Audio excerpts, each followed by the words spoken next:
Hi everyone, hope you're doing well today, staying warm and safe. I've got a bit of a white background behind me and give you a little entertainment with some of the creatures in our backyard. Let's talk about this and us. What's their connection this morning? Our life, the Bible, and water. Let me ask you a question. Do you sometimes feel like your life is busy? So busy, you just wish it would slow down? Maybe some days you feel like life is boring and you just wish there was greater excitement, more energy. Some days we probably feel broken. The life is just broken. We wish we could find the missing pieces and then figure out how they fit and how we can kind of reconnect them. Well, it's encouraging, I guess, at least to know that we're not the only people, nor are we the first people to long for a pause in life and look for a cause worth living. So today, we're going to look at the pause that didn't refresh. And as we look at the pause, hopefully we're going to see a cause that never dies and is worth living for and wrapping our lives around each day. As we get ready to head into the Old Testament book of Exodus, let's look at a moment in history that helps us understand a bit of Old Testament history. The moment in history is during World War II in North Africa, in the desert region, in a place around El Alamein. The Allied troops have hunkered in, dug in, braced for an attack by German troops. They have meager resources. Their future looks bleak and hopeless. They're doomed. Well, as the German troops come in, stunningly, the German troops don't rush into the scene in attack mode. They stumble into the scene in surrender, begging for the Allied troops to take them as prisoners of war. We did not expect this. How in the world did we get here? Well, the German troops had come through that region of Africa, they'd come across a place that had a bunch of water tanks. And they opened those tanks up and guzzled down the water, not realizing until it was too late that they were drinking salt water. The tanks were in the process of being cleaned out. They'd been salt water been pumped in to clean impurities out, and was still in there when they came along, and they guzzled all this salt water down, left them very dehydrated in that desert environment, and to the point where they felt their only option to survive was to surrender to the opposition. Their pause was not very refreshing, and their pause led them to abandon their cause. That's insightful, instructive, and we can find maybe some inspiration as we bring the connection into the Old Testament and also into our lives. As we look at these moments, we can learn that we live today because of a living God. And we see evidence of that life all around us, including right back there. But we as people live today because of a living God. And we are reminded how the Bible self-describes Jesus Christ. He is the living water. And I will not, and I do not live dry when I stay close to the living water, Jesus Christ. Two thoughts we're going to see in Exodus 12 here. Two thoughts that grip our thinking when we think about pauses and causes. Thought number one, God is always in and over the Egypt moments of his people. Egypt moments. Step into the book of Exodus with me and join me in chapter 12. It's all about Egypt and Israel here. Egypt is the world power. Israel is prisoners within the empire, living a life of bondage, slavery, even experiencing infanticide at the hands of the Egyptians. All the political, economic, emotional, social, religious realities for God's people in this moment in time are negative. Everything is negative. As we think of Egypt, we often think of the pyramids, which were monuments to men. Kind of the message they proclaimed was, "Look how great I am at the expense of others." That was the reality Israel was experiencing, and we could think of this whole time in their life, in their history at this moment, is they were chained in every way that we can think of. It seemed like everything is negative. But yet, what's our first our first thought? God is always in and always over the Egypt moments of his people, even when we see chains. We need to stay positive. And here's why. Exodus 12:29.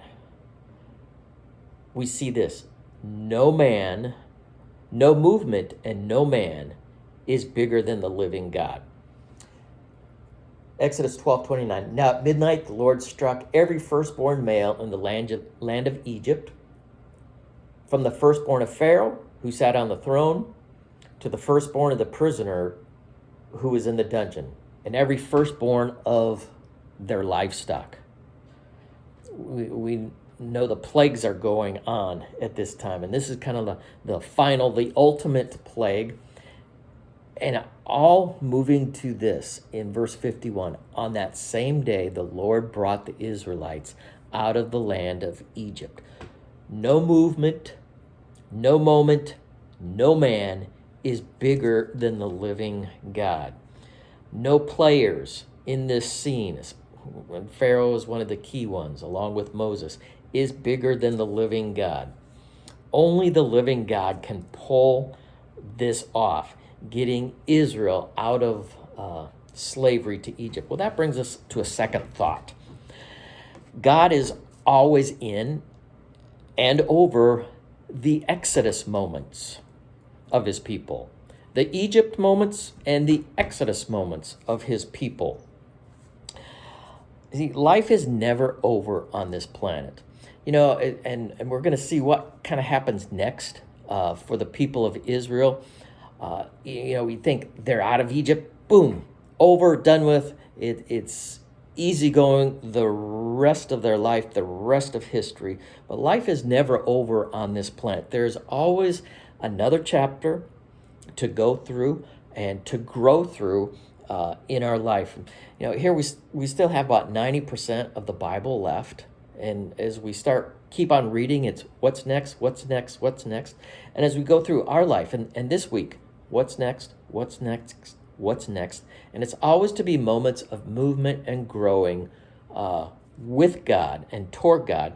And again, we will not live dry when we stay close to the living water, Jesus Christ.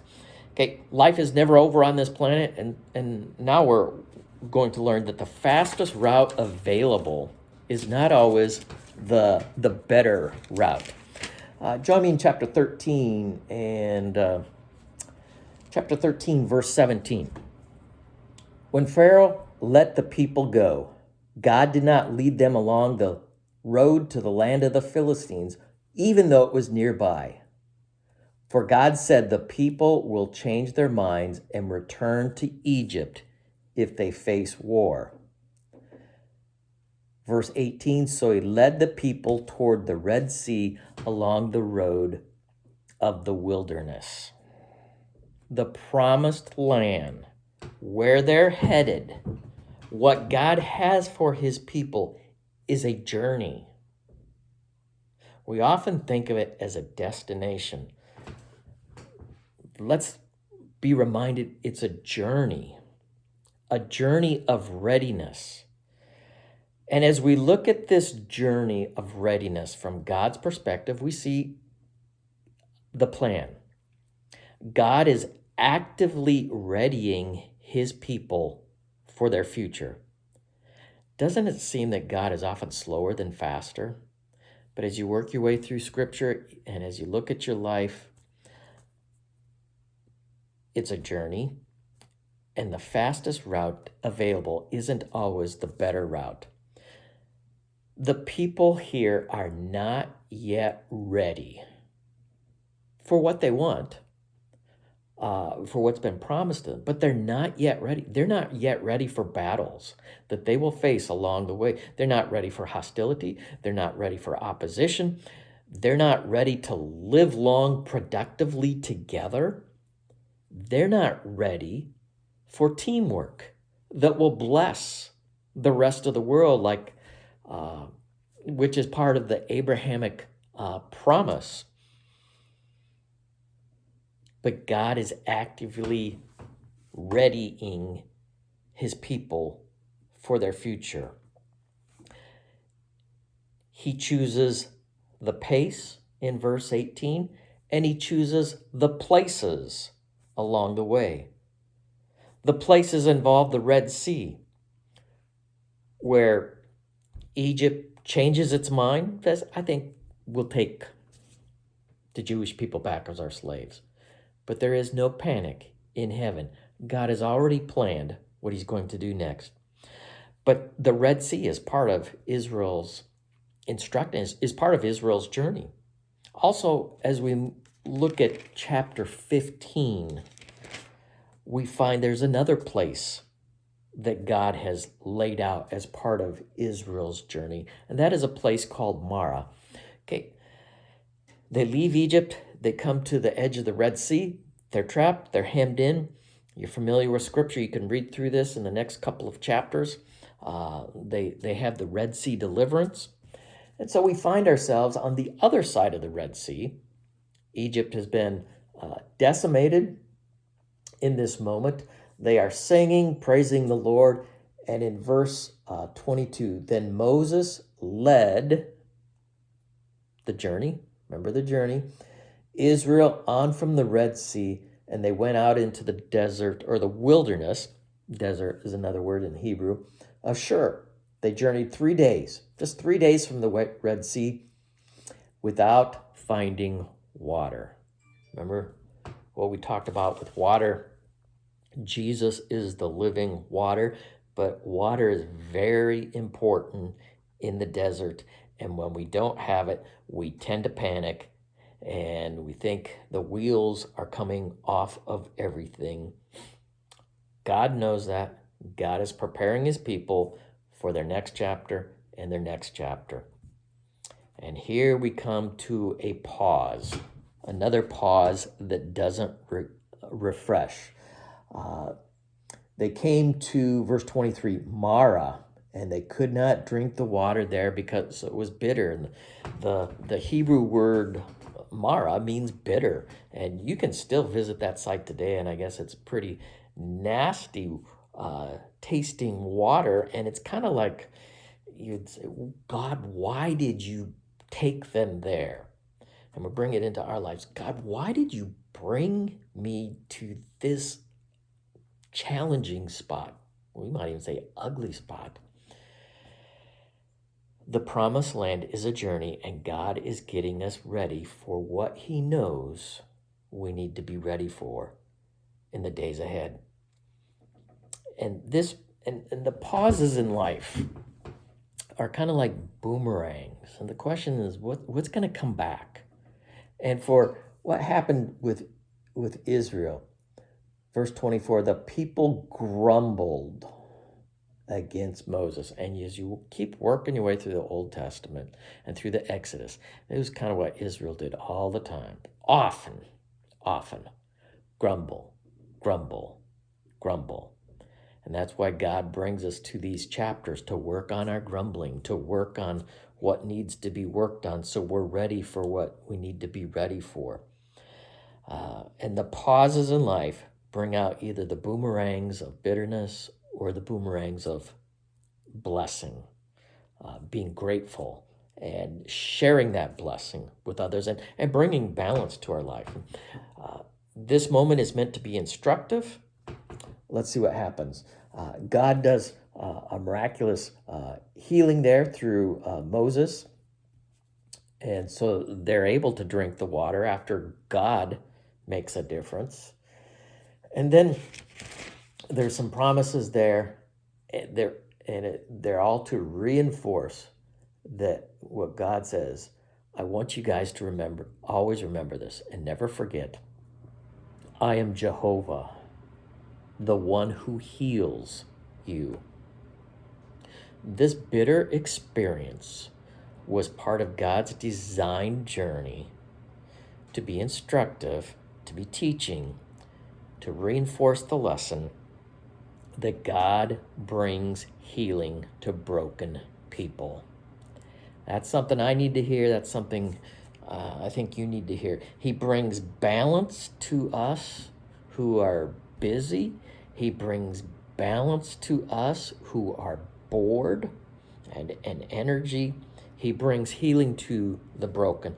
And this moment and our Egypt and our Exodus moments are also designed to inspire us to keep going forward with God. Now take a look at, we're in verse 26. I am the God, I'm Jehovah, the living God, the living water who heals you. And verse 27, and they came to Elim, where there are 12 springs of water, 70 date palms, and they camped there by the waters. And you can go check it out. It's just a couple miles, just a very short distance from Mara to Elim. Beautiful desert oasis, would have provided everything they needed for the refreshment of that day and to kind of keep them going. And this whole experience is to reinforce their need for peace and their source for peace, which is the living water, the living God. And when God takes us through this journey, he gives us there are moments of pleasure. There's moments of Elim that bring, kind of restore our hope, our perspective, and remind us that God really is our living water. I do not live dry when I stay close to the living water. So what can we do? What can we work on? Move forward, move towards in the days ahead and this week. Number one, tell the living water, thank you. Thank you that he is trustworthy. Number two, 1 Corinthians 10:31, whatever we do, do all to the glory of God. So let's give our whatevers to God. And you think about what's going on in your life today. You might say it's Egypt. You might say it's Exodus. What's negative? What's got you down? Got you bummed recently? Give those whatevers to God. I'm going to trust you, and then this is what I'm going to do with them. Number three, I'm going to do the right things in the right way for the right reasons again and again and again. As we think of Israel in these moments, it reminds all of us to be careful about the past as we think of the present and as we think about the future. We need to be cautious not to be so stuck in the past that we refuse to leave Egypt. We need to be careful we don't get so stuck in the past that we refuse to cross the Red Sea. We need to be careful we don't get so stuck in the past that we miss the oasis of living water. So as you just think about where you've been lately, is it moving forward or moving backward? And where do you want to go this next week? You will not live dry. You will not live stuck when you stay close to the living water. So, what are we going to do with the living water this week? Have a great week. Hope to see you personally in church soon.